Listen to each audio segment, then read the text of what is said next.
పరిశోధనాత్మక వార్తలు రాసిన వాళ్ళందరూ ఇక్కడ ఉన్నారు. ఒక్క మాట నేను చెప్పగలను, జర్నలిస్టులు అనేవాళ్ళు ఎప్పుడూ ప్రతిపక్షమే.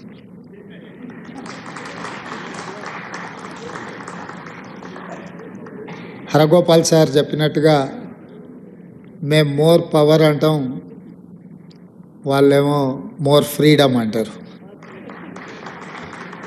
ఇది రెండు వైరుధ్యాలు ఉన్న కాంబినేషన్. ప్రజల యొక్క సమస్యల్ని లేవనెత్తి వాటిని పరిష్కరించడానికి చేసే ప్రయత్నం ఒక జర్నలిజంలోనే అవకాశం ఉంటుంది.